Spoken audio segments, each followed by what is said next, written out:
La lógica es una ciencia formal que no depende de la observación empírica sino de la razón y la coherencia. La lógica trabaja con afirmaciones y la comprensión de ellas, organizada por las reglas de la lógica, siempre produce una conclusión coherente y verdadera. A esto se le llama de deducir y, por ende, una deducción siempre será correcta. La lógica trabaja con tres principios fundamentales.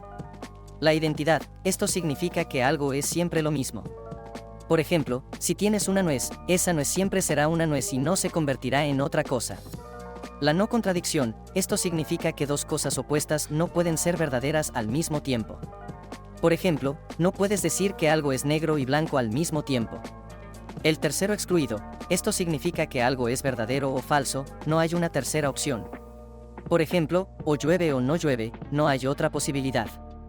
El argumentar sin usar la lógica es cometer una falacia. Y hablaremos de eso mañana, así que suscríbete. ¿Qué es una falacia? Una falacia es un error en el razonamiento. Aún así, muchas veces una falacia puede parecer correcta. La deducción lógica implica aplicar principios de la lógica para llegar a una conclusión que se sigue forzosamente de las premisas. Por ejemplo, si tengo la premisa, el chocolate es azul, puedo deducir lógicamente que, si tengo chocolate, entonces tengo algo que es de color azul. Esto no es una falacia, es lógico. Pero es falso porque la premisa del chocolate azul no es cierta. En cambio, si digo que la Tierra es redonda porque todos mis amigos dicen que así es, esto es una falacia. Aunque la Tierra redonda es un hecho verdadero, la forma en la que se llegó a esa conclusión es falaz, porque el hecho de que tus amigos digan que algo es de cierta forma no implica que así sea. Una falacia se diferencia de algo falso en que lo falso se refiere a la información en sí misma, mientras que la falacia se refiere a la forma en que se presenta el argumento. ¿Cómo argumentar? Para empezar, un argumento no busca pelear, sino presentar un punto de vista apoyado por razones, evidencias o pruebas que persuada a alguien más. Para hacer o refutar un argumento se debe tener una comprensión clara de lo que se defiende. Se deben saber las premisas que se están asumiendo. Por ejemplo, si alguien busca persuadirte de que el aborto es malo, puede decir que si lo haces estás yendo en contra de Dios. Las premisas ahí son, que Dios existe, que Dios no estaría de acuerdo y que Dios es el parámetro moral que se debe seguir. Todo enunciado lleva ciertas premisas escondidas. Intenta ver cuáles son la próxima vez que dialogues con alguien. Luego, se deben identificar las razones y pruebas que respaldan esa posición y organizarlas de manera lógica. Un argumento sólido busca evidencias objetivas, experimentales o intuitivas. Y, por último, se deduce lógicamente la conclusión de las premisas. ¿Te ha quedado claro? Si tienes alguna duda, escríbela. Las 4 causas de Aristóteles son una forma de explicar cómo funciona el mundo y cómo las cosas son lo que son. La primera es la causa material, que significa que todo lo que existe está hecho de algo. Por ejemplo, un árbol está hecho de madera. La segunda es la causa formal, que significa que todo lo que existe tiene una forma o una estructura. Por ejemplo, un árbol tiene una forma específica que lo hace parecerse a un árbol y no a una roca o a un animal. La tercera es la causa eficiente, que es lo que hace que algo se mueva o cambie. Por ejemplo, la semilla de un árbol crece gracias al sol, al agua y al suelo. Y por último, la cuarta es la causa final, que es el propósito o la razón por la que algo existe. Por ejemplo, el propósito de un árbol puede ser proporcionar sombra o producir oxígeno. En resumen, las 4 causas son una forma de explicar por qué las cosas son lo que son y se pueden observar en cualquier acción y objeto, según Aristóteles. El sabio no dice todo lo que piensa, pero siempre piensa todo lo que dice. Aristóteles. Ética a Nicómaco. Esta frase nos invita a reflexionar sobre lo que es la sabiduría en realidad. El hecho de que el sabio no diga todo lo que piensa significa que tiene la capacidad de discernir qué es lo que debe ser comunicado y cuándo. Esto implica que el sabio mide sus palabras sin caer en la impulsividad o en la exageración. Que el sabio siempre piensa todo lo que dice significa que el sabio siempre está considerando sus palabras antes de expresarlas, sabiendo que hay cosas que es mejor callar y otras que necesitan ser dichas. Es decir, la sabiduría implica una alta comprensión del contexto y un compromiso con la precisión en la comunicación. Ser sabio implica no solo tener conocimiento y experiencia, sino también la habilidad de comunicar efectiva y cuidadosamente. Así, la sabiduría es reflejada en la habilidad tanto para hablar como para escuchar. ¿Y tú, te consideras sabio? Ser es ser percibido. Berkeley, Tratado sobre los Principios del Conocimiento Humano. 1710. La frase se basa en la idea de que nuestras percepciones sensoriales son la única fuente de información que tenemos sobre el mundo, y que no hay nada más allá de lo que podemos percibir. Por lo tanto, para Berkeley, la realidad es construida por nuestras experiencias perceptivas.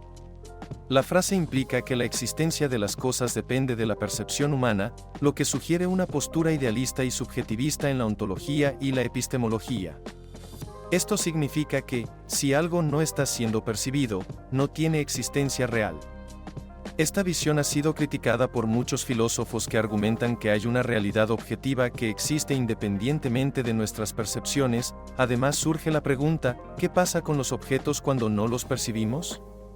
¿Tú qué piensas? Dios ha muerto, Nietzsche, así habló Zaratustra, 1883. La famosa frase, Dios ha muerto, de Nietzsche no debe ser interpretada literalmente, como si se estuviera haciendo una afirmación sobre la existencia o no de Dios. Nietzsche argumentaba que la creencia en Dios había sido durante mucho tiempo una forma de justificar la moral y los valores que sustentaban la cultura occidental. Sin embargo, en su opinión, esta creencia había perdido su poder. En especial con la llegada de la ciencia. La frase más que hacer un argumento metafísico señala la preocupación de Nietzsche por la incapacidad humana de darle sentido al mundo y guiarse por reglas éticas propias, ocasionando que la mayoría de los humanos se queden sin propósito, ni tengan forma de fundamentar ninguna de sus acciones una vez que los dogmas religiosos dejara de funcionar. Pues pocos son los que piensan por sí mismos y tienen el carácter suficiente como para crear nuevos valores. La vida es una tarea que hay que cumplir, no un placer que hay que disfrutar. Arthur Schopenhauer, El mundo como voluntad y representación.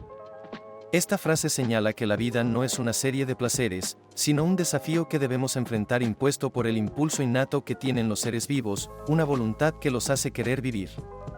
Para Schopenhauer la vida implica sufrimiento justamente por dicha voluntad. Primero este deseo se experimenta en la supervivencia, con el hambre, el refugio y la previsión a futuro. Una vez que esto está asegurado, esa voluntad se manifiesta en diferentes caprichos. Y cuando parecemos tener todos nuestros deseos resueltos, nos aburrimos, justamente porque la vida en sí misma es el acto de querer. Así, la cita quiere decir que la vida no es algo placentero y realmente los placeres los encontramos en la satisfacción rápida de nuestros deseos, en la contemplación del arte o las prácticas espirituales, pero no en la vida por sí misma. El utilitarismo es una postura ética que se enfoca en la maximización del bienestar y la felicidad en la sociedad. Así, una acción es considerada buena o mala dependiendo de su capacidad para producir la mayor cantidad de felicidad para el mayor número de personas. El utilitarismo se ha desarrollado en dos corrientes principales: el utilitarismo actuarial, que sostiene que la utilidad de una acción se mide por su consecuencia inmediata, y el utilitarismo de reglas, que sostiene que las acciones se deben guiar por normas y principios que maximizan el bienestar general a largo plazo. El utilitarismo ha sido criticado por considerar la felicidad como el único criterio moral, además de que definir la felicidad ya es tarea bastante difícil. Aún así, esta postura filosófica ha sido aplicada en campos como la ética médica, la política pública y la economía. ¿Y tú, piensas que el utilitarismo puede ser útil para saber si estás haciendo el bien? Pienso, luego existo. René Descartes, Discurso del método, 1637. La frase, pienso, luego existo, resume la postura filosófica de Descartes. Para él, la experiencia podía ser engañosa, y solo la razón podía permitirnos discernir la verdad. Ya que, si nos podemos dudar de todo, absolutamente de todo, lo único de lo que no podemos dudar es de que dudamos, y, por lo tanto, existimos. Es decir, resulta una verdad evidente e indubitable. Es por esto que modificar esta frase diciendo cosas como, bailo, luego existo, como, luego existo, o cualquier otra variación, aunque divertida, pierde por completo el sentido filosófico.